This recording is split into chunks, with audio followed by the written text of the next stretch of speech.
gentlemen, welcome in once again to the latest edition of the Duval Dive. Of course, I am Kyle Nash, student of the game of Fans First Sports Network. We got a treat today, man. Listen, this is always one of the more fun things I like to do on the show is when we have a guest in general on, I get really excited. And listen, for somebody who's had to do a second coaching change, that's right, everybody forgets I do stuff with the black and gold banneret, and Gus Malzahn leaving and doing all that and him going to FSU and then bringing in Scott Frost back. That's a whole thing. Check out all that on blackandgoldbanneret.com, of course. But more importantly right now, Doug Peterson's departure, there has been all sorts of conversation surrounding all the other coaches. There have been a number of interviews that have taken place. My personal champion, Travis D. Holmes, is doing profiles all over the place. You go to the Duval Dive YouTube channel. And I figure we need to get more conversation out there, have some intelligent conversation, and walk through some of the stuff that we have seen out there. Obviously, I'm not doing it alone. I got to bring in my personal champion, Big Cat Country Zone, Travis D. Holmes. What's going on, my guy? Oh, no, the mute button betrays you, my friend. Dang it. Hey, man, I got these people behind me. I'm trying to make sure I don't go crazy with all the extra sounds, man. I'm sorry. No, yeah, I'm doing well, bro. We got the special guest, special day of the week. I'm excited, man. Let's go. Hey, listen, I brought this guy in specifically to challenge you for all of your Liam Cohen musings. There is another coaching candidate for which this guy wears the crown. I know him best I've known him for a while, actually, when I really think about it. It's been a few years now, but I know him first and foremost for one of the best Trevor Lawrence sermons I ever experienced. I can only imagine what he's going to do coming in defending his particular coaching candidate and advocates and all this other stuff. My man, News 4 Jackson, Jamal St. Cyr, what's the good word, my friend? What's going on, guys? Appreciate y'all having me on. Hey, it is us who are graced by what you do, man, and we appreciate you jumping in. I always tell people one of the best TV people I deal with is my guy Jamal St. Cyr up there in News 4 Jacks. But enough with the friendliness and the pleasantries. I know everybody's talking about Ben Johnson being their guy in the primary candidate and all that.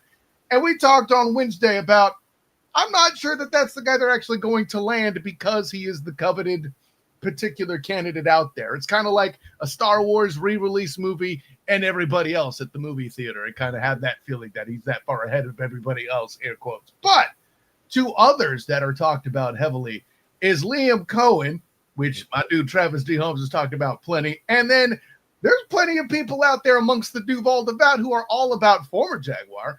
Aaron Glenn in the building. Jamal St. Cyr is out there on the socials promoting him. And I'm going to ask this too, because you are a guy who's in the know, who knows things certainly that I don't. I mean, both of you are at times. It's a thing that happens. But Jamal, let me start with you with as Aaron Glenn, as a coaching candidate, what jumps off the page for you? Why does that work for you in your mind? Why do you think it's a fit with the Jags?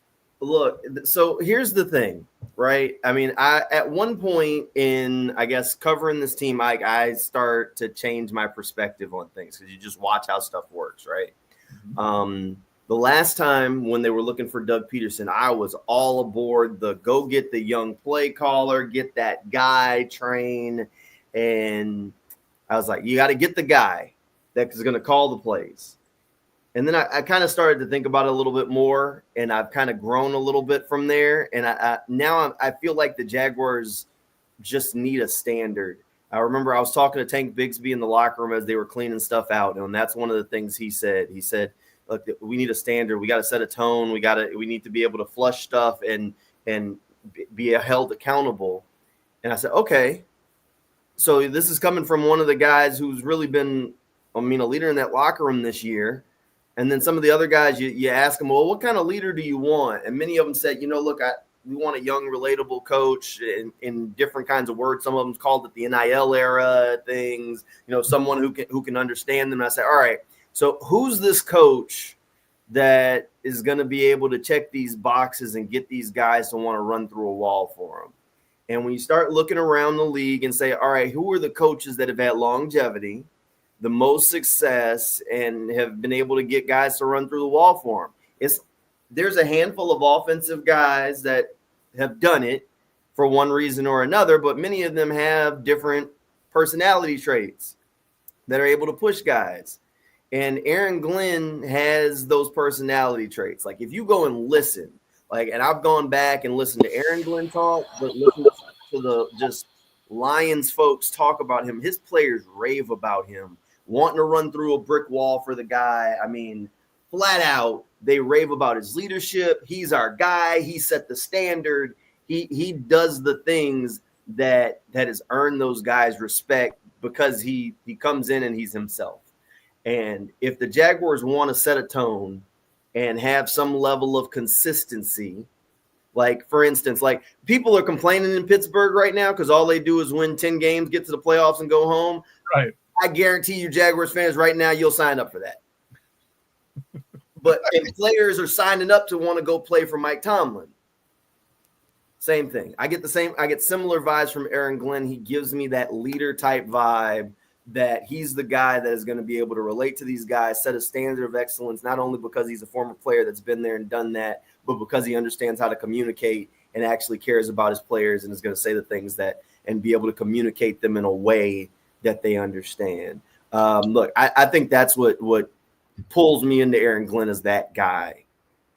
Yeah, I know there's a lot of there, not to mention, I mean, if he didn't know how to do it before, he can just watch Man Campbell and do amazing things there just by following that example in shadow. And I get looking for the motivator. Like, don't get me started on Mike Tomlin and all that and people thinking the same thing about Marvin Lewis and then how that went once they let him go. That's all in the conversation.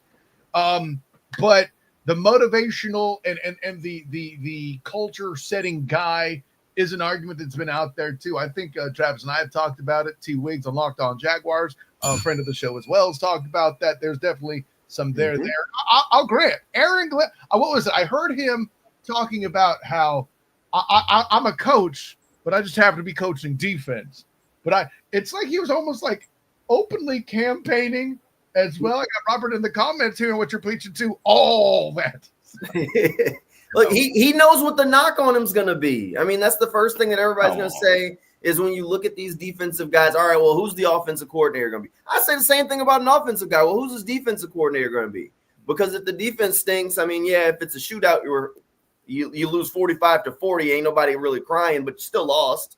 I mean, we don't have to bring up Tony Romo playing against Peyton Manning. That's another question. But Travis, so I mean, this is a very interesting concept brought out to support Aaron Glenn. Tell us why Liam Cohen's a good plan and why maybe he would supplant Aaron Glenn potentially. Well, I mean, in my personal opinion, and again, this is only my personal opinion, I believe that Liam Cohen would be a good example for the main purpose of, one, we have a $55 million contract that is coming up, and that clock is not stopping. That clock is not ending anytime soon. And you need to kind of know who your guy is. And the fact of the matter is they have not given him a modern, just kind of modern. I'm not even going to say you don't have to be to the white Mike, to the Mike McDaniel range of things to be like just a modern offense. Doug Peterson's offense has not been modern since he won that championship. I'm just sorry. This is kind of is what it is. Of the background. Okay. Had not been a modern offense since he won that championship. And again, that was the pinnacle of where he was as far as that offense was going to go. And it kind of went downhill ever since then. The Jacksonville Jaguar fans got a little bit of, the teal glasses from that 2022 season, featuring a lot of comebacks, off schedule plays and things of that nature. That's not the offense. That's just Trevor being Trevor. But nevertheless, I'm past the point of saying I need to see a modern offense for this Jacksonville Jaguars offense. And for me, that's Liam Cohen or Ben Johnson at minimum, starting there. So why not Ben Johnson? Why Liam Cohen? Honestly, it just comes down to preference for me. And to Jamal's earlier point, a lot of the time these offensive guys are different type of guys. The offensive coaches generally are just different type of guys. You can, when you're coaching up those skill positions and those skill players, they have the ability to be a little bit softer or a little bit gentler as far as how they communicate, as far as how they approach the actual players and things of that nature to make them a little bit more comfortable. You have the defensive guy, you have a lot of those fire and brimstone guys. Generally speaking, that's kind of how it operates. That's kind of how it works, or where their personalities kind of fall. Ben Johnson has been rumored, we'll say, word on the street is he's a little bit quirky. He's a little bit different as far as how he operates and that boy genius kind of thing. Whereas I have Liam Coleman sitting here, who's for the most part, that's your normal, I won't say Andy Reid, but like kind of Andy Reid aura kind of guy that who comes from that Sean McVay tree. And you're at a point where if you're going to get him, you're going to have to get him a year early. I'm sorry. These are the rules. I didn't make them. It just kind of is what it is. Like job, I think, is something that a lot of coaches aren't given that opportunity to do. I mean, especially we're sitting in the era where we had 2 coaches first year fired, and for various reasons, it's more on the organization than the coach. In both cases, I think, referring of course to the Las Vegas Raiders and of course the Pats trying the Gerard Mayo experiment. But I think at day's end, there's an element of letting a coach grow into a role and that growth kind of being part of the evolution too that we don't really talk about. And I think maybe that could apply to both guys, but especially in Liam Cohen's case. I appreciate you citing Andy Reid, but let's be honest, Liam Cohen is also a few hundred cheeseburgers behind. But go ahead. Wow. My overall point, because I was on with Rick Ballou and they were having the whole same conversation about offense versus defense or individual instead of being offense versus defense. I don't want to generalize it in that way right now. We're going to talk about that later. But I wanted just to generally say the Jacksonville Jaguars have not had a modern offensive coach since Tom Coughlin's years. I'm sorry, it's true. It is what it is. Like we went down the whole list on his show. Like I'm talking Jed Fish, we're talking Greg Olsen, Nate Hackett, Jay Gruden, Darrell Bevel, and you got Doug and Press Taylor. Like this is going back to Tom Coughlin. Can we just get one? Show me that it don't work here. Give me one, because I think it's easier to find a leader on defense or a defensive coordinator who can bring you that fire and brimstone. We've had very many of those not go well. But what you haven't given me is somebody who was in a 2022, 20th century. Give me a 20th century coach. Like I need that on the offensive side. That's just kind of where I'm at. Somebody who's seen a Marvel movie would be nice. But so here's my question for you, Travis. Let's look at what the Commanders are doing on offense right now. Cliff Kingsbury is a fantastic offensive coordinator, right? He wasn't a very good head coach in college or the NFL. I think I generally agree with that. So he was okay in Arizona, but I understand your general point. The general point is that he was a mediocre coach in college when he got his shot, but because he was so offensive minded, like he's clearly an offensive mind for what he's able to do, he got a crack with the Cardinals. It was okay, but he wasn't what they felt like was the guy who was going to get them there. So they moved on. It's the same thing, kind of looking at like overall play calling for either side of the football for a head coach is such a small piece of what they do. Like, think about this. So talking about Ryan Nielsen, you said quirky when you described Ben Johnson. And this isn't maybe my shot at Ben Johnson or my like campaign against him, but Ryan Nielsen is someone I would describe as quirky. That didn't go so well.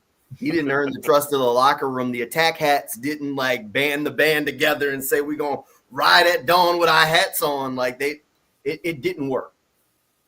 Your coach, if you put that guy in the front of the room and he starts talking, and you've been in those meeting rooms before, Travis. I've been in there. The second the guy in the front and we start whispering in the back about what's this dude talking about, it's over with. Facts. No, you're not wrong. In your background, it looks like you're whispering to AG.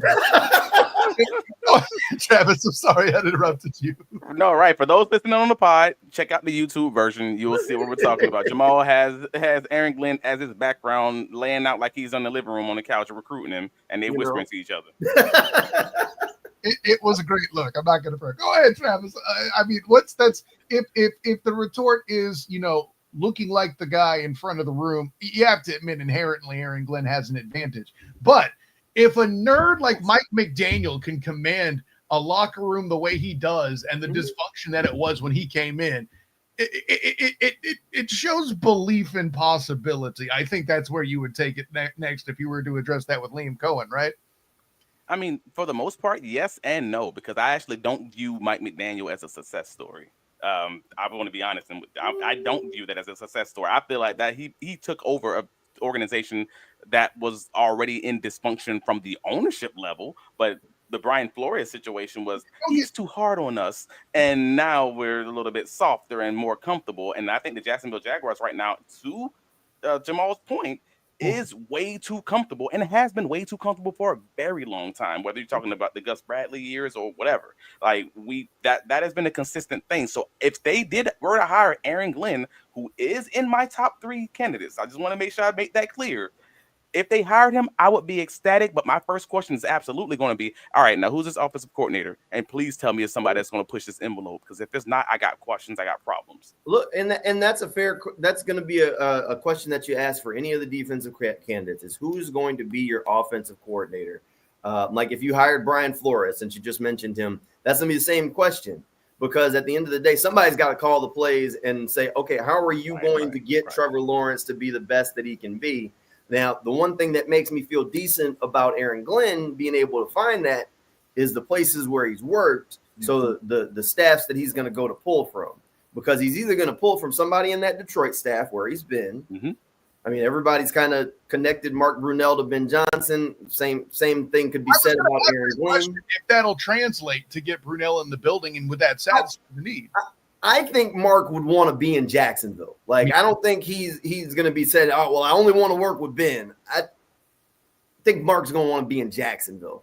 Just me. That's why the former Jags player and a coach do it too. I see it there. It could happen, yeah. But there's also the passing game coordinator up there in Detroit. Before he got to Detroit, Aaron Glenn was down there in New Orleans. He was the generation after Sean Payton, so he was with Dennis Allen, but that was still largely the same coaching staff. So there's guys that he could pull from not just that Saints tree, but I mean connections to that Sean Payton tree. So you could go up there and look at that Denver Broncos staff too, where there's some loose connections that can be made there, where Aaron Glenn could be pulling from. He's either going to go for a Ben Johnson style architect of the offense, or more than likely someone that comes from Sean Payton's growing tree. So one way or another, you'd like to believe that the offense is going to be modern. Yeah. I can dig that. Let me get to a couple of the comments here real quick. Apparently Robert is not feeling Liam Cohen. Tampa play calling wasn't bad. My dude Lou back to you with the heckles. I like Tony Romo. I don't think Tony Romo's coaching yet, Lou. Take it easy. Oh man. Let's see. Rob mentions, was it McCaffrey? I think he means Mike. Is it at McCarthy or McCaffrey? I don't know where he's going. 12-5. 3-year record and better playoff wins than most coaches makes him number 3 behind Joe Brady and Ben Johnson at 1. Keep Mike McCarthy out of here, dude. Not feeling it. He's taking how'd it work out for the Dolphins? So, I mean, keeping this a Jags pod as much as we can, Mike McDaniel brought a marked improvement in record and got them to the playoffs. But Mike McCarthy also can't keep Tua on the field. I think that has a lot to do with it. McDaniel's fine. I was watching what the Dolphins did, because if they'd have fired him, I'd have been trying to figure out how you could put together him as the offensive coordinator. Wouldn't you know? Those have been the tea leaves I'd have been drawing up. So I was keeping an eye on that Dolphins job once we knew Doug was on the hot seat for that. But I don't think I'd be like chomping at the bit. Yeah, if you hand me those tea leaves, I'm getting the teapot going and drinking that beast. I'm with it. Yeah. That's a good time. But I wouldn't be signing up for Mike McDaniel as the head coach. Like I was going through current head coaches, like, okay, who could be the surprise fire that you just immediately run to with a check? Like Shad just says, oh, go get that guy. And I mean, Mike McDaniel wasn't on that list as I was trying to go through. It was like Kyle Shanahan, Mike Tomlin. Like that was it. And those teams aren't crazy enough to do that. Yeah, and I wasn't necessarily trying to talk about McDaniel's process as a head coach. I mean, but people take him seriously in meeting rooms too. He's a guy that's just eccentric, he's relatable. He's laid back. He's relatable, but that also is played on his defense. That's why maybe like a guy like Vic Fangio and the way he wants to coach defense didn't go over well, because it was like polar opposite messaging from how the coach is to how the defensive coordinator is, and you have to have that consistency. Yeah, and I think that's the key there too, is Liam Cohen would have to find whatever vibe it is he uses to relate, and I think the point you make well is Aaron Glenn has found that. So I can get with that as well. Robert brings up the point, Brunell's wife still coaches in Florida, so he would still be very interested in coming to Jags. When you have your family in a place, that's definitely a factor. Rob pounding the table for McCarthy. Dak being Listen, if you're looking for modern stuff, McCarthy's not the answer. He wasn't doing that in Green Bay. And then he also calls for Jones at GM, which, I mean, GM is a separate conversation. I know that'll come up on another edition of the pod, but go ahead, Travis. No, so this makes it, again, the fact that we're having the Aaron Glenn versus Liam Cohen conversation makes this a much easier conversation than having a Ben Johnson versus a Liam Cohen conversation, because that's a lot harder because those outcomes were so close. And like the Detroit Lions in nearly every statistical like category, they're within 1 to 2 spots of each other, the Detroit Lions and the Tampa Bay Buccaneers. You're talking EPA per play, you're talking success rate, you're talking, points per game, like across the board. And I'm just like, oh man, they are so close. And if the Jaguars want to lean offensive, which is what it sounds like, at least, the word on the street, it sounds like they're leaning offensive. It's not just the Jags. Right, across the NFL, across all the NFL insiders and all the media guys and agents and everybody else. That's kind of what the word is. Then it's going to be between those two guys, and then you're really having a conversation between Ben and who I kind of established. Like, I just feel like that's just the more quirky guy. That's the more we got questions on how that leadership would look like, because that you won't have that guy at the top, that Dan Campbell, kind of setting the tone, setting the culture, setting the temperature in the room kind of thing. And you're going to have to be the one doing that. And I don't know how that's going to work, because it feels like it's going to come across more like that Mike McDaniel kind of situation. Mm-hmm. I just don't know how that fits with, unless if you really truly want a competitive, aggressive, hell, maybe even angry defensive coordinator. Because I feel like that's what you need in Jacksonville at this current moment, at minimum on that side of the ball. So unfortunately, that's where we are. If you're drawing up the new sitcom that's going to replace Craig T. Nelson's coach back in the 90s, right? That's how you would archetype the two different coaches. Is the offensive one would be this like laid back hippie, probably a stoner who's like 30-something-year-old, and then the defensive coordinator is going to be this dude in his 50s at the youngest that has his wife and kids and gets pissed off every 30 seconds. That's Wink Martindale. Yeah, Wink Martindale. That's probably like your prototypical defensive coordinator, the guy who just like, I ain't here for this. I'm not here for this. Get the hell out of my face. See, and this is me dating myself. See, that's the thing. You say Wink Martindale, I get a completely different image of one of the best game show hosts of all time, huge smile and the fakest damn hair I've ever seen. Okay, so it's way different than that Wink Martindale. Who of all the names that have clones, Wink Martindale, the dude's name is Wink. Anyways, man, that man told Brian Dable, I'm not here for this, man. Get out my face. The fact that he's that guy to his head, his boss, I'm just like, yeah, that's a defensive coordinator. Like, that's how they operate for the most part. Most of them. Yeah, Wade Phillips from Wink Martindale in the comments here. Got you back on that. Robert sides with Aaron Glenn. I get that. And then, listen, Robert, you could be a 50-plus stoner, but you're not a defensive coordinator if you do that. That's my point. Anyways, let's get into this, though, too. We had you two talk about your two candidates, and the reason why I focus on those candidates, the lead was, I don't personally think the Jags land Ben Johnson. I mean, to call it what it is, how true it is or not, or any of that, I really think we're going to deal with another edition of the Byron Leftwich situation, meaning I think Trent Baalke's presence and the drama surrounding it deters Ben Johnson from making it into the building. However, if the Jags manage to land Ben Johnson, what are some of the things that you would be concerned about? Because all I've heard is great offensive mind. He's going to save the world and all this other stuff. Jamal, if he makes it to the building, if they land Ben Johnson, and let's say they even get Marky B, Mark Brunell in the room to do things as well, what's the concern? What do they have to address first and foremost to assure they find success? Well, I'll start with, I do think there's a real chance that they land Ben. Oh, cool. My belief right now is that the job is going to come down to Ben Johnson and Liam Cohen. I think it's going to be one of the two. And I don't think it'll be because Ben opts out.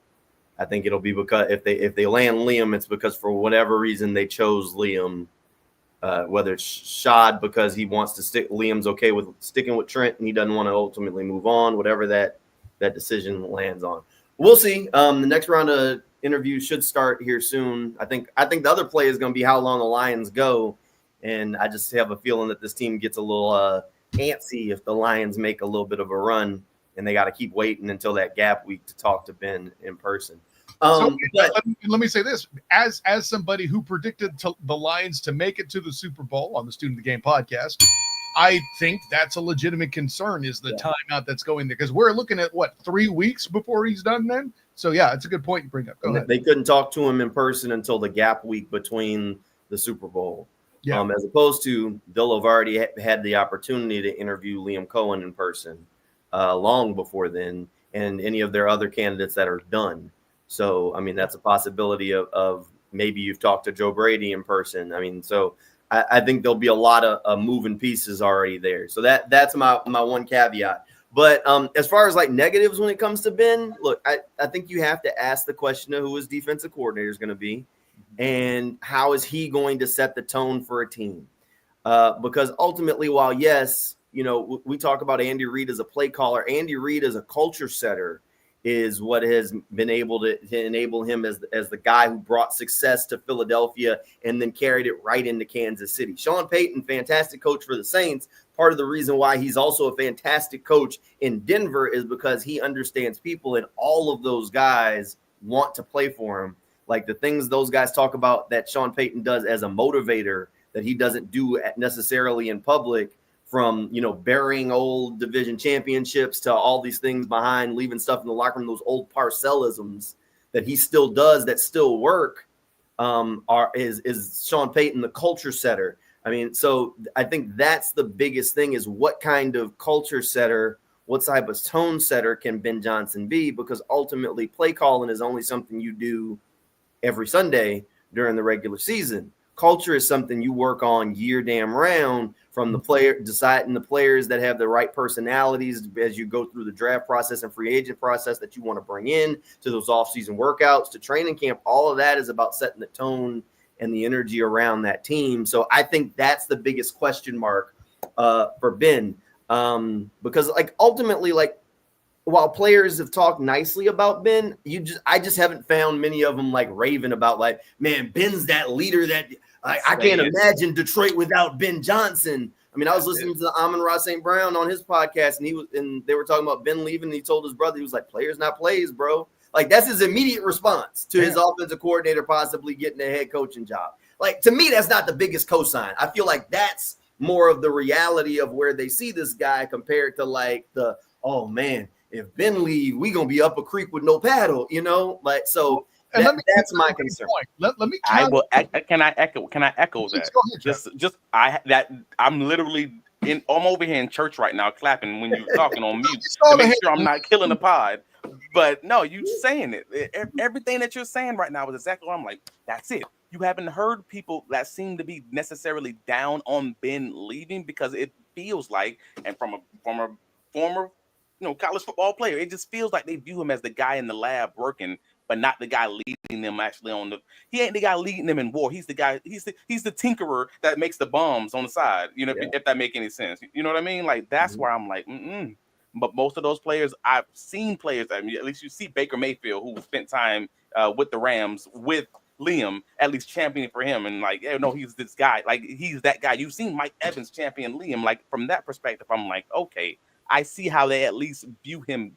They seem to view him differently than the way that Lions locker room necessarily sees Ben Johnson, and that gives me pause, at least up front. Well, and that builds into this point too. Like, and this is not an indictment, of Todd Bowles or anything like that. I think he's a softer spoken dude. I think he's in the Tony Dungy ilk of coach that, is stoic more than anything else. Right. How much of that is more the Detroit culture? Because I side with everything you guys are saying. It makes a lot of sense, especially you describe St. Brown's response, Jamal, has immediately being players, not plays. That is some telling-ish. That is damning, as a matter of fact. However, how does one look like that guy under the shadow of knee-biting Man Campbell? That's a tough ask to stand out in that space. I guess the question becomes, can he find that? Aaron Glenn does it. To that, maybe? I guess that would be my question, or the question. Aaron Glenn with less success has found a way to stand out than even though Ben Johnson has not. And we're talking again, the reaction from players. This isn't specifically about the stats and what they put on the field. This is specifically about hey, the reaction from the players, the argument you see coming from the locker room, if that makes sense. Yeah. So this is how those guys feel about it. So like we in Jacksonville have historically always been, we want are the players arguing? Is there discomfort? Is there turmoil? All these other things. And I'm like, all right, cool. So you guys care. You seem to care about how comfortable these guys are, but not necessarily whether or not they're winning. Well, all right, cool. Well, Aaron Glenn seems to be a hard ass on these guys, but you know what? He gets the job done, and they seem to love him for it. Mm-hmm. Well, you have the Ben Johnson situation where I don't see anybody having a negative or a positive. He seems to be just the guy that's there again, crunching the numbers. He's the guy in the lab doing it, and they love him for it. But that doesn't scream leader to me, and that's kind of where I'm just like, I can see them, moving over to what is it, Tanner, the maybe the passing game coordinator becoming the OC there and feeling just fine or not. Like I don't know how that falls, but I feel more comfortable with Liam in that situation again because I've seen the fact that we've seen that profile for that Sean McVay guy, whether it's Kevin O'Connell, whether it's Sean himself. I feel more comfortable with that guy being able to call plays and still set the culture because I've seen the players actually back him. And I don't know how to get past that piece. That's unfortunate, just kind of the truth of where we are. Every coach that gets to this conversation in the NFL knows X's and O's, but some of them are just really good coordinators. Cliff Kingsbury, I think, is a fantastic offensive coordinator because he has a fantastic offensive mind. Dennis Allen is a fantastic defensive coordinator. Look at what he's done. His numbers speak for themselves, but he ain't a good head coach. Every guy can't get in front of the room and lead these guys out. Every guy can't set the culture. Every guy isn't. I mean, Pete Carroll doesn't necessarily fit the age range for these guys, but damn, if his players aren't dancing with him in the locker room, excited with a 78-year-old guy. Oh. I mean, the coach has to be able to find a way to relate to every single guy. Like people talk about Bobby Bowden at Florida State, and Bobby Bowden was, they've described in different ways, but every player felt seen. Like he knew something about each one of those guys. You almost got to be that old used car salesman that makes you feel like you're the center of the world for each one of those guys. So that way they're like, I mean, we've all worked a job at some point that has the boss that is kind of the prick that nobody really wants to work with, but they're really smart with numbers, and that's how they got in the position. And then you got the boss that's relatable and honestly makes you do more work, but you at least like working with them, So that's the thing. I think Ben Johnson 100% could have success in this league, but what he does with that playbook is, to me, I don't think is the big catalyst on whether or not he's going to end up being a successful head coach. If he doesn't understand how to set the tone, understand how to lead a team and how to lead a locker room, if he hasn't been taking notes, and he doesn't have to be Dan Campbell to do that. There are a lot of coaches that do it differently. John Harbaugh isn't like Mike Tomlin. They're not like Jim Harbaugh. John and Jim Harbaugh aren't alike the way they team. And they're from the same freaking family. But Ben Johnson has to figure out his way and how to set that tone, because that is far more important. And like my one maybe defense of Doug Peterson, we were railing this dude about who's calling the plays. And he's like, that's not what's important. And now here I am saying who's calling the plays ain't important. Damn if it didn't come full circle.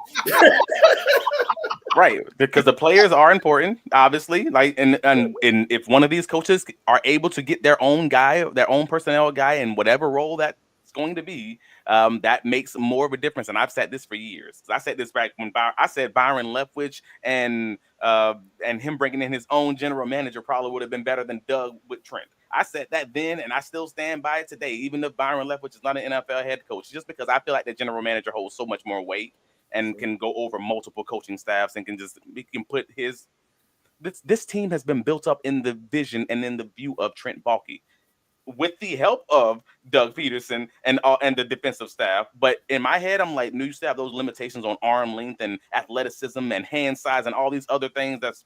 Those are Trent Baalkeisms, in my opinion. And I'm just like, no. I need this thing to be built up in the vision of whatever the coach is who's going to be here. So if you're going to be coach-centric, be truly coach-centric. And because of that, I'm just like, nah, I need, if there is a conversation with Shad Khan, Tony Khan, and that leadership staff on one of these guys is going to result in Trent being out of the door or being moved to a different position. And one of these guys is going to be we're going to work with Trent, then I'm full steam ahead. I'll go back whichever one results in that guy not being not having roster control. That's truly where I fall, because I don't think the line between Ben Johnson and Liam Cohen is so vast that it won't overdo anything that involves Trent Baalke not being here. Yeah, that impact is so much larger. Yeah, with Liam's age, or at least him looking like a young guy, giving that aura off. I'm not sure if he's younger than Ben Johnson or not, but I feel like he at least has the look of somebody who's more agreeable to letting Trent stay in the room. Whereas Aaron Glenn, I don't know anything about that life, especially with his ties to Jacksonville and probably having heard some of the scuttlebutt out there. Defensive coaches normally don't have the cachet, don't normally have the pull. That's what they don't normally have the ability to make those kinds of things happen though. They kind of take what's given to them. Well, no, but that's my point. If he's somebody who doesn't have the cachet and is known as somebody who could be a force, he would be perceived a threat by Trent Baalke. I mean, I would say he would be a threat. Aaron Glenn would be a threat. Brian Flores would be a threat. I would consider any of these more aggressive guys with a scouting backgrounds to be threats. And those two guys absolutely have scouting backgrounds. I think the biggest thing that could be a threat, if Trent Baalke survives all this, which I do think is an if he survives all of this and is still here as the general manager, the biggest threat to him is going to be the person that is willing to communicate the most with Shad about what's going on. Mm-hmm. Who is the person that is willing to consistently call and check in?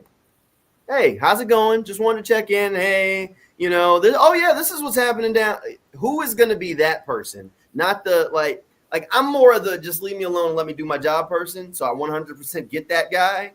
Yeah. But who is the coach that's going to pick up the phone and call this guy? Because Shad ain't there, but they can call Shad as much as they want. Ooh. So which one is the one that's going to push themselves into that relationship versus just waiting for that monthly or weekly call? Bam. Yeah. Who's that guy? Who's the person that's going to call home? Who's the person that goes off to school, goes off to work, and is going to make the phone call home? And hey, just wanted to check in. How's it going? It's raining here. Who's that person? That's the question. Whoever that guy is, that's the one, because that's the one that's going to be that's the biggest threat. So there's and we never touched on the fact that, because one of my biggest question marks with Ben Johnson when you asked was, and we didn't even get on it, was how much of his success is due to offensive line play? How much of his success is due to just being better than the other teams, like Alabama, Georgia in college, or whatever you want to call it? Like, how much of their success is simply that versus I'm looking at again that it's just offensive guy. Tampa's got a lot of tools too for Liam Cohen. Like the cupboard ain't bare.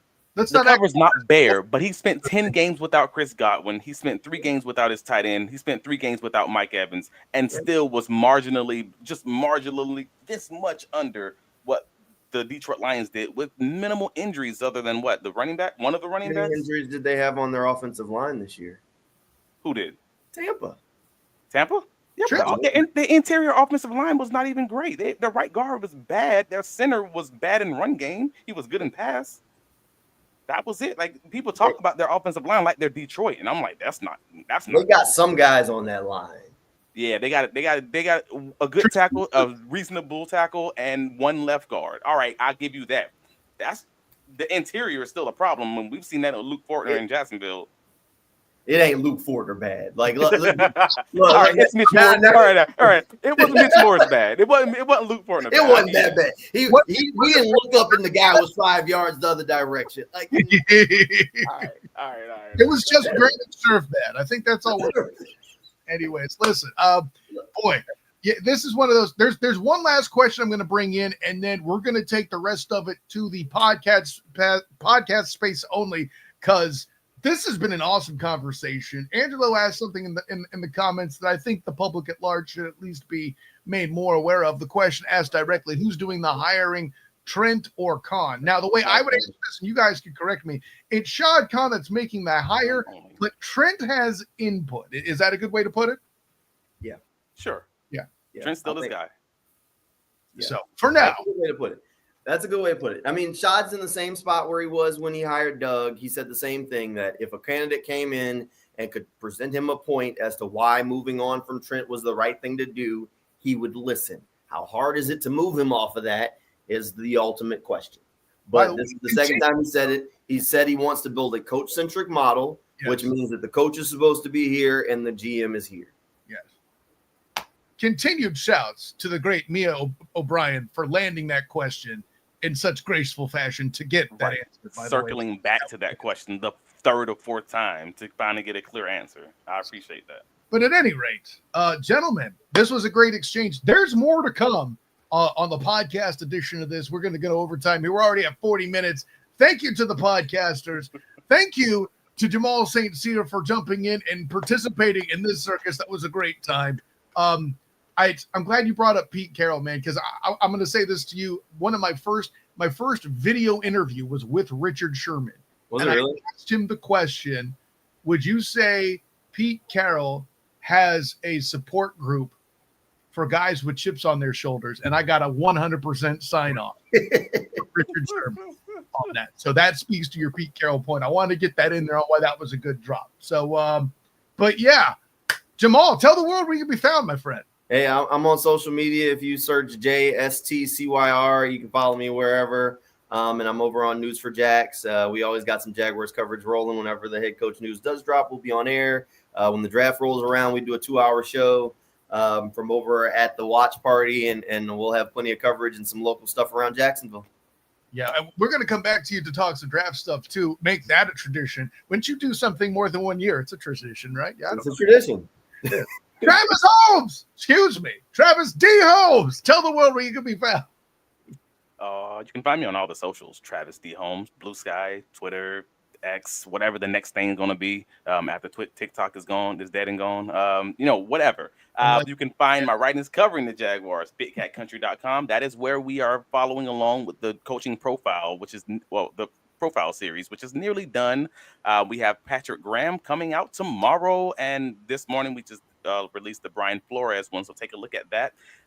Also, shout out to Tony Wiggins, the T-Wigs on Locked On Jaguars, for breaking down his argument of why Brian Flores would be a potential good hire, or at least deserves a second look from more people that's kind of discounting him immediately, and I appreciated that. I linked that also within the article, so take a look at that, BigCatCountry.com. We'll be covering everything Jacksonville Jaguars related until they shut us down, so get it while it's free. Speaking of mock draft things, of course, I have my articles on Fans First Sports Network as Kyle Nash, student of the games, doing the thing there. I mentioned the first mock draft with Mel Kiper and his Abdul Carter conversation. The folks at CBS Sports did a mock with a completely different direction. Somebody's going to get ticked off. That drops today on Fans First Sports Network. We'll have that conversation. I might even bring that up here in the bonus pod here, see what you fellas think about it. But, of course, meantime, I am Kyle Nash, the student of the game. You can find me on Twitter, Instagram, Threads, and Blue Sky. I'm one of the cool kids at the SOTG having Blue Sky. Of course, I'm on Facebook as a student of the game. And check out my writings, Orlando Magic, Jacksonville Jaguars on Fans First Sports Network, as well as the Black and Gold Banneret for my UCF stuff. And then also the Night Shift podcast for UCF stuff. Student of the Game podcast, where I have all my previews for the playoffs going. Check all that out on the socials and the YouTubes. And subscribe to Duval Dive YouTube channel, please. We're growing. We want to keep growing. We want to be able to entertain the great Jamal St. Cyr as he entertains us when he jumps in. So for Travis D. Holmes, Jamal St. Cyr, and with great thanks to the commenters once again, class dismissed.